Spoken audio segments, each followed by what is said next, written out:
Good morning. I'm honored to be speaking to you today at the 18th Annual Government to Government Violence Against Women Tribal Consultation. I am very disappointed not to be there in person as scheduled. But 4 canceled flights later, I realized the DC weather and the airlines had other plans for me. Thank you to Chief Hill and the people of the Muskogee Creek Nation for hosting this year's consultation. And thank you to Rosie for that kind introduction, and to the entire Office on Violence Against Women for its work planning this consultation. I also want to thank all of you present for providing testimony and participating in this critical dialogue between the Department of Justice and tribal nations. This annual gathering is one of the department's most important convenings.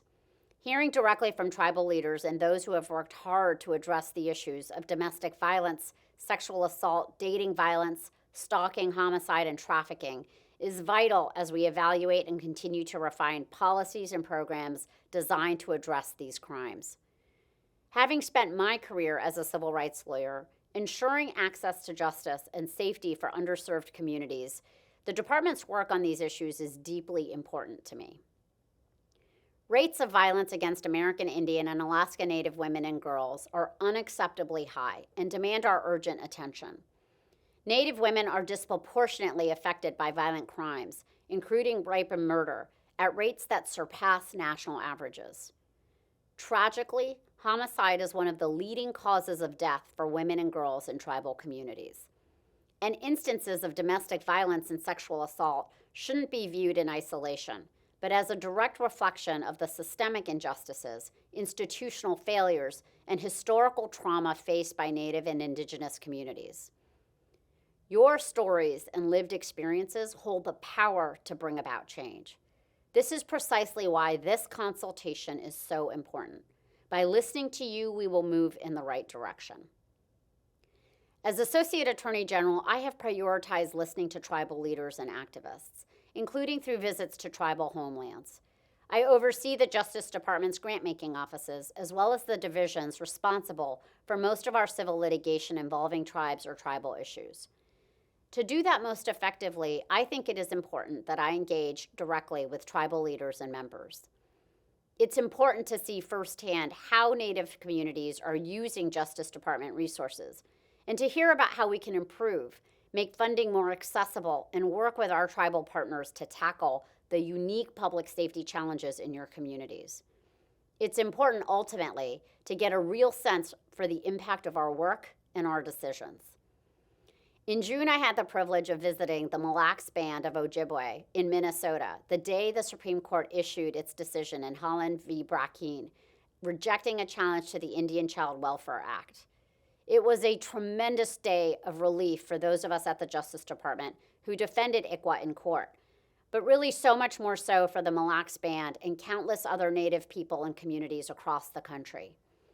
During my visit, I met with tribal leadership, visited and met with facilitators of the band's Healing to Wellness Court, which works to reunify families separated by substance abuse and violence, and visited the band's center focused on changing lives through culturally appropriate social services. In October, I will travel to Alaska to join the Alaska Federation of Natives annual convention and to visit Native villages. The importance of that in-person engagement is why I was so looking forward to meeting with Chief Hill and others from Muskogee Creek Nation during my visit, and to seeing all of you at the consultation. I am sorry all of my plans got upended, but I am so glad my colleagues, Director Rosie Hidalgo of the Office of Violence Against Women, Director Tracy Tulu of the Office for Tribal Justice, and others from the Justice Department are there with you today to show our support, and most of all, to listen and to learn. For those of you listening in Tulsa today, I am grateful for your efforts to turn the tide of violence, fighting for medical assistance, emergency shelter, legal services, and counseling for victims. You have the daunting task of assisting survivors facing distressing decisions, choosing between homelessness or living with their abuser, debating whether to call law enforcement, or even considering reporting abuse that could potentially sever familial and community ties. In doing so, I know you are navigating a minefield of institutional and policy obstacles, with jurisdictional gaps further complicating your mission. It is because of your steadfast voices and advocacy that the tribal provisions were included in the reauthorization of the Violence Against Women Act. We at the Justice Department are committed to implementing VAWA's protections, and we are unwavering in our support for the sovereign right of federally recognized tribes to criminally prosecute non-Indians under special tribal criminal jurisdiction. As part of this commitment, our Office on Violence Against Women has offered funding solicitations to expand assistance for tribes implementing and exercising this jurisdiction, as well as targeted support for Alaska tribes.